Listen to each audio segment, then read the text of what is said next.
म्हातारपणात एकटं वाटू नये म्हणून लक्षात ठेवा, आधीच ह्या 4 गोष्टी म्हणजे म्हातारपणात ह्या सगळ्यांचा त्रास तुम्हाला सहन करावा लागणार नाही. परंतु कोणत्या आहेत त्या 4 गोष्टी ते आज आपण कथेमध्ये जाणून घेऊया. म्हातारपणात येणाऱ्या एकटेपणाची भावना नेमकी कशी असते याचा कधी विचार केला आहे का तुम्ही? काही तासांचा एकटेपणा नसतो, तर जेव्हा रोज तुम्ही रिकाम्या घरात डोळे उघडता, शांतपणे जेवण करता आणि कोणाशीही एकही शब्द न बोलता दिवस संपवता, तेव्हा येणारा हा एकटेपणा असतो. अनेकदा लोक याबद्दल तेव्हापर्यंत बोलत नाही जोपर्यंत ते स्वतः त्या टप्प्यातून जात नाही, आणि तोपर्यंत अनेक जण स्वतःला हरवून बसलेले असतात. पण खरं तर म्हातारपणी एकटं राहणे म्हणजे नेहमी एकटेपणा नाही. जर तुम्ही आत्तापासूनच काही खास सवयी लावल्या तर तुम्ही मानसिकदृष्ट्या मजबूत, भावनिकदृष्ट्या स्थिर आणि शारीरिकदृष्ट्या निरोगी राहू शकता. मग सोबतीला कोणी असो किंवा नाही, ह्या व्हिडिओत आपण अशा 4 महत्त्वाच्या गोष्टी पाहणार आहोत, ज्या वयाच्या ह्या टप्प्यावर एकटे राहणाऱ्या किंवा भविष्यात एकटे राहू शकणाऱ्या प्रत्येकाला माहीत असायला हव्या. ह्या फक्त मन रमवण्यासाठी नाही, तर या गोष्टी खऱ्या आयुष्यातल्या अनुभवांवर आणि मानसशास्त्रीय संशोधनावर आधारित आहे. प्रत्येकाला सल्ला सोपा, व्यावहारिक आणि प्रभावी आहे. त्यामुळे तुम्ही आता एकटे राहत असाल किंवा भविष्यात अशी वेळ येईल असा विचार करत असाल तर हा व्हिडिओ नक्की तुमच्यासाठीच आहे. जीवनाचा हा टप्पा फक्त सहन करण्यासाठी नाही, तर समजदारीने आणि शांतीने जगण्याचा आहे. कारण वय कितीही असो, शांतता, उद्देश आणि सन्मानाचा हक्क प्रत्येकाला आहे, कोणी सोबत असो किंवा नसो. चला तर प्रेक्षक मित्रांनो, आपणही पहिली गोष्ट जाणून घेऊया, एक नियमित आणि संतुलनीय दिनचर्या. जेव्हा आपण म्हातारपणी एकटे राहतो तेव्हा सगळ्यात आधी जी गोष्ट बिघडायला लागते ती म्हणजे जेव्हा घरी कोणी येणारे जाणारे नसतात किंवा कोणतं ठरलेलं काम किंवा जबाबदारी नसते, तेव्हा दिवस सगळे सारखे वाटू लागतात. बऱ्याच वेळा नाश्ता दुपारी होतो, दिवसभर घरात वावरायला सोयीस्कर कपडे घालतो आणि कधी कधी तर आज कोणता दिवस आहे हेही लक्षात राहत नाही. सुरुवातीला हे सगळं छोटंसं वाटतं, पण हळूहळू तुमच्या मानसिक स्पष्टतेवर आणि भावनिक संतुलनावर वाईट परिणाम होतो. म्हणूनच एक साधं पण नियमित दिनचर्या असणं खूप गरजेचं आहे. ती दिनचर्या फार कठोर किंवा अवघड असायला नको, फक्त अशी एक चौकट हवी जी तुमच्या दिवसाला सुरुवात, मधोमध आणि शेवट देईल. रोज ठराविक वेळी उठणं, अंघोळ करणं, तयार होणं, जरी कोणी भेटायला येणार नसेल तरी व्यवस्थित राहणं, व्यवस्थित नाश्ता करणं, थोडा वेळ चालायला जाणं, हलका व्यायाम करणं किंवा ताजी हवा घेण्यासाठी बाहेर जाणं, रात्रीचं जेवण वेळेवर करणं आणि ठराविक वेळी दिवे बंद करून झोपणं, ही सगळी दिनचर्या फक्त व्यस्त राहण्यासाठी नाही, तर तुमच्या मनाला आणि शरीराला स्थिरता देण्यासाठी आहे. ही स्थिरता पूर्वीपेक्षा आता जास्त गरजेची आहे. मानसशास्त्रज्ञ म्हणतात की माणसाचा स्वभाव एका लयीत जगण्याचा असतो आणि वय वाढल्यानंतर ही लय आणखीन महत्वाची होते.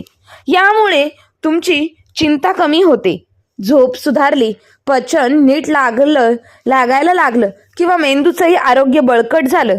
आता एक उदाहरण पाहूया. महेशराव 81 वर्षाचे आहेत. जेव्हा त्यांची पत्नी गेली तेव्हा त्यांचा वेळेचा गोंधळ सुरू झाला. दिवसभर सगळे धुसूर वाटू लागले, पण मन त्यांनी थोडा बदल केला होता. रोज सकाळी ठराविक वेळा उठणं, अंथरूण व्यवस्थित करणं आणि खिडकीचे पडदे उघडणं सुरू केलं. हळूहळू सकाळचा फेरफटका आणि संध्याकाळचा चहा याचाही आपल्या रोजच्या दिनक्रमात समावेश केला. या छोट्या छोट्या बदलांनी त्यांचा दिवस पुन्हा एकदा व्यवस्थित झाला आणि त्यांना अंतर्मुख शांतता मिळाली. जेव्हा तुम्ही एकटे असता तेव्हा वेळ हळूहळू निघून जातो, पण कोणी नसलं म्हणून असं नाही की आयुष्यात कुठलीही रचना नको. एक ठरलेली दिनचर्या तुमचं मन आणि भावना यांच्यासाठी फार उपयोगी ठरू शकते. ही एक प्रकारची शांतपणे स्वतःची काळजी घेण्यासाठीची पद्धत आहे. कदाचित इतरांनाही ते दिसणार नाही, पण तुम्ही दररोज ते अनुभवाल. आणखी एक गोष्ट म्हणजे थोडं चालणं हे शरीरासाठी आणि मनासाठी चांगलं असतं. म्हातारपणात एकटं राहणं जितकं भावनिकदृष्ट्या आव्हानात्मक असतं तितकंच तेही अवघड असतं जेव्हा तुमचं आयुष्य पूर्णपणे स्थिर आणि सुस्त होऊन जातं. सकाळी उठून एका खुर्चीवर बसायचं, मग दुसऱ्या खुर्चीवर कधी कधी स्वयंपाकघरात फेरफटका मारायचा आणि पुन्हा त्याच खुर्चीत बसायचं. तासनतास जास्त हालचाल होत नाही. दिवस कुठल्या तरी हालचालीशिवाय निघून जातो. हळूहळू शरीर निष्क्रिय होऊ लागते. पाठ आखडायला लागते, सांधे दुखायला लागतात, शरीराचा तोलही गमवायला लागतो आणि काही काळानंतर तर फक्त उभं राहणंही मोठं काम वाटू लागतं. पण जी गोष्ट अनेकांना माहीत नसते ती म्हणजे तंदुरुस्त राहायला ना जिमची गरज आहे, कोणता कठीण व्यायाम करायचा आहे. ती फक्त एक गोष्ट, ती म्हणजे आपल्या आयुष्यातल्या नियमपणाची थोडीफार चालण्याची सवय. हलकी फुलकी हालचाल तुमच्या शरीराला एक महत्त्वाचा सिग्नल देते की मी अजूनही महत्त्वाचा आहे. ही हालचाल फक्त तुमच्या स्नायू आणि हाडांसाठी नाही तर तुमच्या मनस्थिती, स्मरणशक्ती आणि विचार करण्याच्या क्षमतेचीही खूप जोडलेली असते. घराबाहेर थोडा फेरफटका मारणं, चहा बनवताना हातपाय ताणणं, खुर्चीतून 10 वेळा उठून बसणं, हे सगळं हळूहळू परिणाम दाखवायला लागतं. संशोधनातून असं दिसून येतं की रोजच्या हलक्या हालचालींमुळे नैराश्याचा धोका कमी होतो. झोप चांगली होऊ लागली आणि वय वाढल्यावर विचार करण्याची आणि समजून घेण्याची ताकदही वाढली. उदाहरण म्हणून आपण एका 86 वर्षांच्या ताईचं उदाहरण घेऊया, ज्या एकट्याच राहतात. त्यांच्या पत्नीचा मृत्यू झाल्यानंतर त्या घराबाहेर जाणं थांबवलं होतं. त्यांना गुडघ्यांमध्ये वेदना होईल, थकवा जाणवायचा. मग किती आराम केला तरी दुखणं कमी व्हायचं नाही. मग एक दिवस त्यांनी ठरवलं की दारातल्या टपाल पेटीपर्यंत जाईन. दुसऱ्या दिवशी पुन्हा गेल्या आणि आठवड्याभर त्या संपूर्ण गल्लीभर फिरू लागल्या. त्यांचं आयुष्य एकदम बदललं नाही, पण आता त्यांच्याकडे प्रत्येक सकाळी एक कारण असतं. ते म्हणतात, मी आधीपेक्षा जास्त जागृत झाली आहे असं मला वाटतं. माझी चिंता कमी झाली आहे आणि मला माझ्या शरीराचा पुन्हा अभिमान वाटू लागला आहे. ही गोष्ट काही धावपटू बनण्याची नाही, ही गोष्ट आहे आपलं स्वातंत्र्य टिकवून ठेवण्याची. जेव्हा तुम्ही तुमचं शरीर हलवता तेव्हा तुम्ही फक्त स्नायू नाही तर वेळही जपता असता. तुम्ही स्वतःसाठी आणखी काही दिवस कमवता, तुमचं आयुष्य वाढण्यासाठी तुमची मेहनत करता, ज्यात तुम्ही कोणाच्याही आधाराशिवाय उठू शकता, जेवण करू शकता, झाडांना पाणी देऊ शकता आणि कदाचित सगळ्यात छान गोष्ट म्हणजे थोडी हालचाल तुम्हाला बाहेरच्या जगाशी जोडून ठेवते. थोडा फेरफटका, शेजाऱ्यांसोबत एक हलकं हसू, उन्हाची ऊब किंवा पक्ष्यांचा किलबिलाट, हे सगळं तुम्हाला आठवण करून देतं की तुम्ही जरी एकटे असलात तरी तुम्ही ह्या जगाचा एक भाग आहात. म्हणून दररोज थोडं चालायला शिका. कुणाला दाखवण्यासाठी नाही तर फक्त म्हणून की तुम्ही अजूनही इथे आहात. तुमचं शरीर कसंही असो ते ह्या जीवनाचं पात्र आहे. प्रेक्षकांनो, आता आपण तिसरी गोष्टी जाणून घेऊया.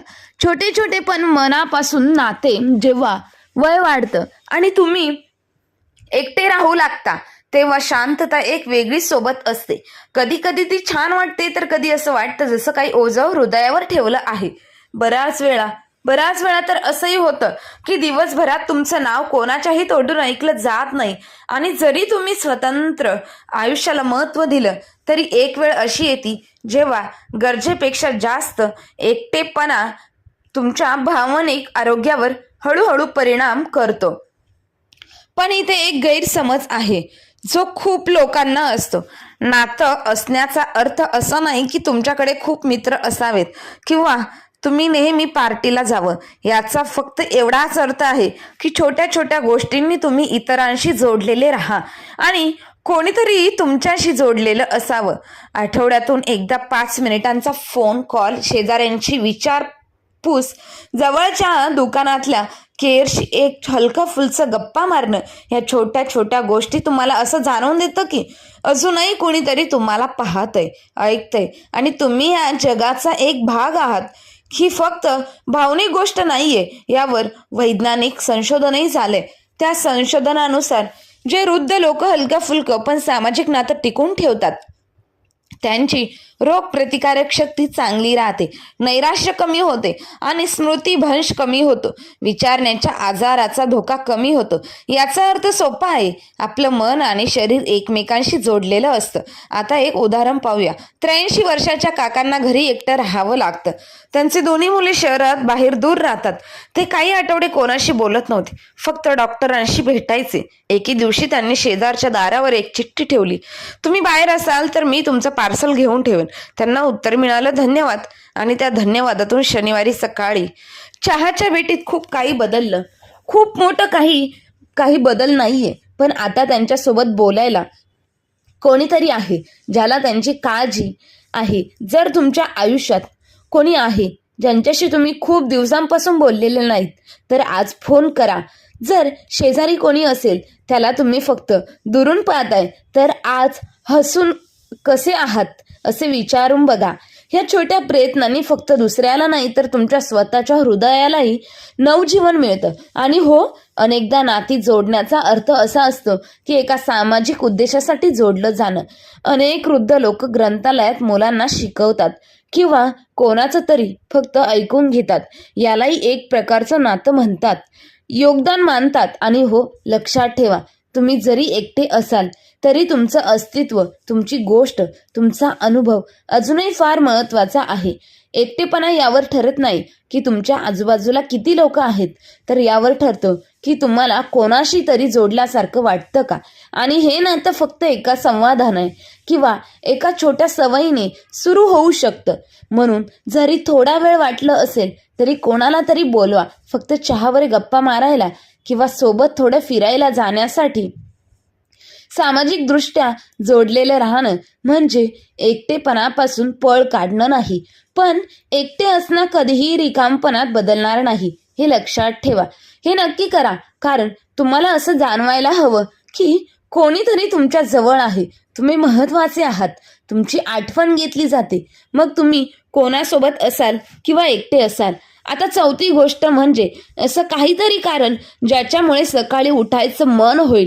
सकाळी उठण्यासाठी आपल्याकडे काहीतरी कारण असणं गरजेचं आहे.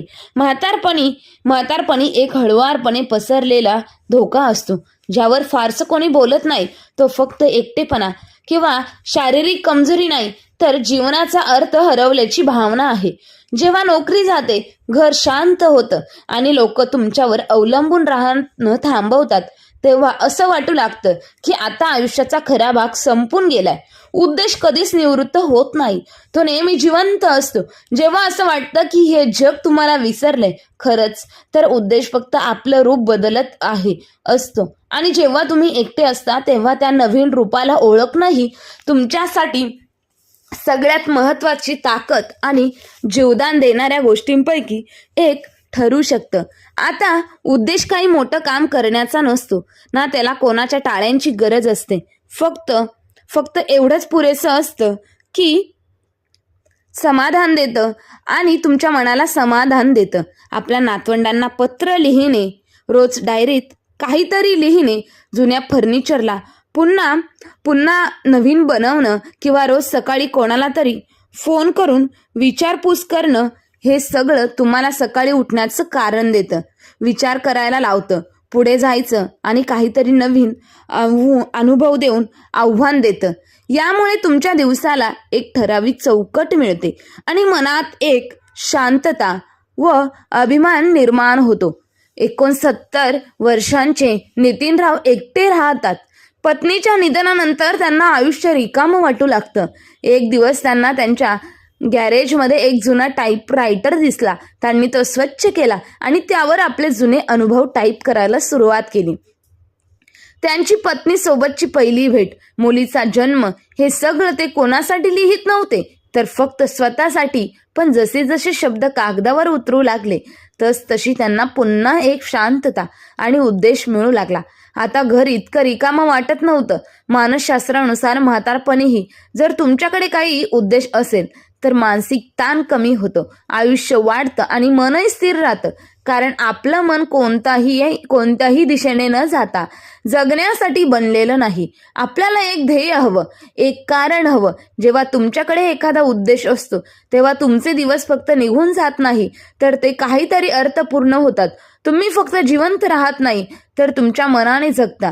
मग ते योगदान असो, कदाचित फक्त तुमच्या मनाची शांततासाठी, पण तरीही महत्वाचं आहे. आणि सगळ्यात महत्वाचं म्हणजे एकटेपणात एक वेगळं स्वातंत्र्य असतं. नवीन छंद जोपासायचं, स्वतःला ओळखायचं.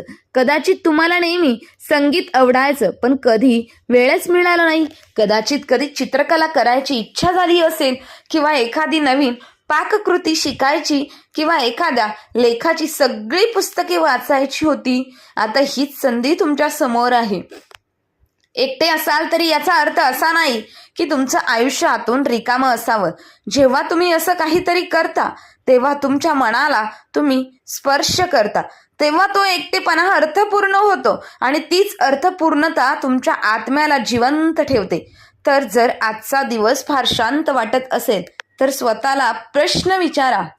तर मित्रांनो, स्वतःला प्रश्न विचारून उद्या मी काय करू शकेन, काही लिहू शकेन, काय उगवू शकेन, काय शेअर करू शकेन, किंवा काय सुधारू शकेन, फक्त स्वतःसाठी काय.